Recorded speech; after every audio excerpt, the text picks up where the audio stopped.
ನಮಸ್ಕಾರ ಅಮ್ಮ. ನಮಸ್ಕಾರ. ಯಾವ ಊರಮ್ಮ? ರಾಯಚೂರು. ರಾಯಚೂರು.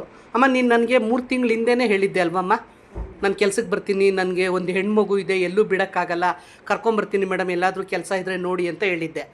ಆದರೆ ನೀನು ಆಮೇಲೆ ಫೋನ್ ಮಾಡಿ ನನಗೆ ಹುಷಾರಿಲ್ಲ ಮೇಡಮ್, ನಾನು ಇವಾಗ ಬರೋಕ್ಕಾಗಲ್ಲ, ನಾನು ಆಮೇಲೆ ಬರ್ತೀನಿ ಅಂತ ಹೇಳಿದೆ. ಇವಾಗ ನೆನ್ನೆ ನನಗೆ ಆಧಾರ್ ಕಾರ್ಡ್ ಕಳಿಸ್ದೆ, ಫೋಟೋ ಕಳಿಸ್ದೆ, ಆಮೇಲೆ ನೆನ್ನೆ ಟಿಕೆಟು ಕಳಿಸ್ದೆ ನನಗೆ. ನೀವು ಟಿಕೆಟ್ ಕಳಿಸಿದ್ಮೇಲೆ ಕಣಮ್ಮ ನಾವು ಓನರ್ಗೆ ಓಕೆ ಮಾಡೋದು. ಇವಾಗ ಯಲಹಂಕದಲ್ಲಿ ಮನೆ ಕೆಲಸ ಇದೆ, ಮಾಡ್ತೀರಮ್ಮ? ಮಾಡಿ. ಮತ್ತು ತಿಂಗಳು ರಜಾ ಇದೆ, ನೀವು ತಿಂಗಳಿಗಾದರೂ ಹೋಗಿ, ಇಲ್ಲ 2 ತಿಂಗಳಿಗಾದರೂ. ನಿಮ್ಮ ರಜಾ ಎಲ್ಲೂ ಹೋಗಲ್ಲಮ್ಮ. ಈ ತಿಂಗಳದ್ದು 2 ರಜಾ ಇದೆ, ಬರೋ ತಿಂಗಳು 2 ರಜಾ ಇರುತ್ತೆ. ನಿಮ್ಗೆ ಒಟ್ಟು 4-5 ರಜಾ ಸಿಗುತ್ತೆ. ಅವಾಗ ಒಂದಿನ ಬೇಕಾದ್ರೆ ಎಕ್ಸ್ಟ್ರಾ ಮೇಡಮ್ ಹತ್ರ ಮಾತಾಡ್ತೀನಿ, ನಾನು ನಿನಗೆ ಊರಿಗೆ ಕಳಿಸ್ಕೊಡ್ತೀನಿ, ಗೊತ್ತಾಯ್ತಾ? ನೀನು 3-4 ತಿಂಗಳಿಂದ ನನ್ನ ಹತ್ರ ಮಾತಾಡ್ತಿದ್ಯಾ, ನಾನು ಇನ್ಸ್ಟಾಗ್ರಾಮು ಫಾಲೋ ಮಾಡ್ತಿದ್ಯಾ, ಕೆಲಸಕ್ಕೆ ಹುಡುಗಿರು ಬಿಟ್ಟಿರೋದು ಮಾತಾಡಿದ್ಯಾ. ನೀನು ನನ್ನ ಬಗ್ಗೆ, ನನ್ನ ಏಜೆನ್ಸಿ ಬಗ್ಗೆ ಏನು ಹೇಳ್ತೀಯಾ ಹೇಳಮ್ಮ.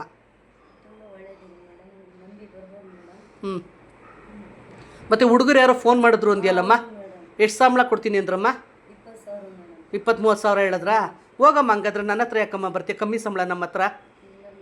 ಹುಡುಗರನ್ನ ನಂಬಿ ಹೋಗಬೇಡಿ ಅಮ್ಮ, ಅವ್ರು ಕೊಡಲ್ಲ. ಅವರು ಸುಮ್ಮನೆ ನಿಮ್ಮ ಫೋಟೋ, ನಿಮ್ಮ ಆಧಾರ್ ಕಾರ್ಡ್ ಇಟ್ಕೊಂಡು ಬ್ಲ್ಯಾಕ್ ಮೇಲ್ ಮಾಡ್ತಾರೆ ಒಂದು. ಆಮೇಲೆ ನಿಮ್ಮ ಫೋಟೋಸ್ಗೆಲ್ಲ ಏನೇನೋ ಎಡಿಟ್ ಮಾಡ್ತಾರೆ.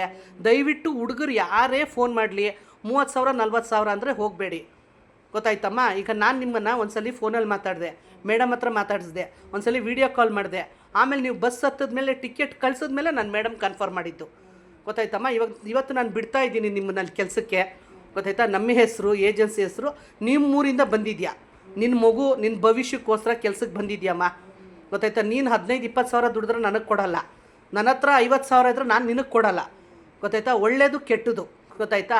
ನಾನು ಸೇರಿಸಿರೋ ಮನೆಗೆ, ನನ್ನ ಏಜೆನ್ಸಿಗೆ ನೀನು ಊರಿಂದ ಬಂದಿದ್ಯಾ, ನಿಮ್ಮ ಅಣ್ಣ, ನಿನ್ನ ಫ್ಯಾಮಿಲಿ ಎಲ್ಲ ನಂಬಿ ನನ್ನ ಹತ್ರ ಕಳಿಸಿದಾರಲ್ವೇನಮ್ಮ? ನಮಗೊಂದು ಒಳ್ಳೆಯ ಹೆಸರು ತಂದುಕೊಡಿ, ಗೊತ್ತಾಯ್ತಾ? 1ನೇ ತಾರೀಕಿಂದ 5ನೇ ತಾರೀಕೊಳಗೆ ನಿನಗೆ ಪೇಮೆಂಟು, ನಿನಗೆ ಮಲಗೋದಕ್ಕೆ ರೆಸ್ಟ್ ರೂಮು, ಸ್ನಾನ, ಊಟ ಮೇಡಮ್ ಮನೇಲಿ, ಗೊತ್ತಾಯ್ತಾ? ಮೇಡಮ್ ಒಂದು ಮಾತಂತಾರ, ಈಗ ನಿಮ್ಮ ತಾಯಿ ಯಾರ ಹತ್ರ ಅನ್ನಲ್ವಮ್ಮ, ಅವ್ರಿಗೆ ತಿರುಗಿಸಿ ಅನ್ಬೇಡಿ.